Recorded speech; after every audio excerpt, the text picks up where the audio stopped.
మామిడికాయ పచ్చడి కావలసిన పదార్థాలు 11 మామిడికాయలు, హాఫ్ లీటర్ నువ్వుల నూనె, 2 చెంచాల పసుపు వేసి కలిపేసి పెట్టేశాను. ఒక 1 అవర్ నానబెట్టాను. తర్వాత మిక్స్ చేయడానికి ఒక 1/2 కిలో వెల్లుల్లి, దాంట్లోనే కొన్ని వెల్లుల్లి రెబ్బలు కూడా సైడ్కి తీసి మిగతాది కచ్చపక్కగా దంచి పెట్టాలి. ఒక 70 గ్రామ్స్ వరకు ఆవాల పొడి, 1 టేబుల్ స్పూన్ మెంతులు, ఇంగువ, ఒక 2 టేబుల్ స్పూన్ జీలకర్ర, ఒక 150 గ్రామ్స్ ఉప్పు, ఒక 200 గ్రామ్స్ కారం పొడి. ఇప్పుడు ఇది నానబెట్టాం కదా, ఇదన్నీ నానబెట్టిన తర్వాత దీంట్లోనే ఒక 200 గ్రామ్స్ మిర్చి పౌడర్,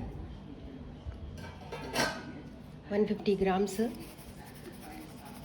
ఉప్పు, రాక్ సాల్ట్ అంటారు కదా, అది మిక్సర్ పట్టించి చేశాను. ఒక 70 గ్రామ్స్ ఆవపిండి,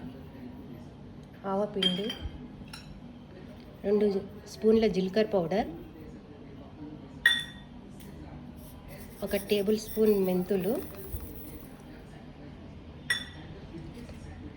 కచ్చా పక్కగా దంచిన వెల్లుల్లి, తర్వాత ఒక 1/2 కిలోనే తీసి పెట్టాను అన్నాను కదా, అవి కూడా వేసేసి మంచిగా మిక్స్ చేయాలి. తర్వాత ఇంగువ వేయాలి. ఇంగువ ఒక టేబుల్ స్పూన్ అంతా ఒక ఇంగువ వేసి మంచిగా కలపాలి.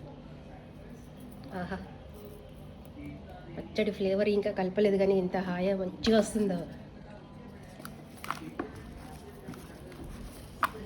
బాగా కలపాలి దీన్ని.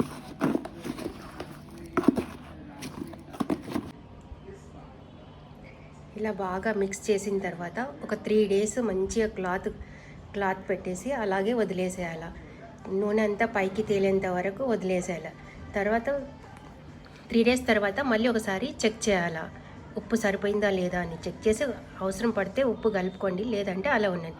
నూనె కూడా అలాగే, ఒకవేళ నూనె సరిపోకుంటే మళ్ళీ కొద్దిగా ఎంత నూనె కావాలో అంత మిక్స్ చేసుకొని పెట్టేస్తే మామిడికాయ పచ్చడి రెడీ. 3 డేస్ తర్వాత పచ్చడి ఇలా తయారైంది.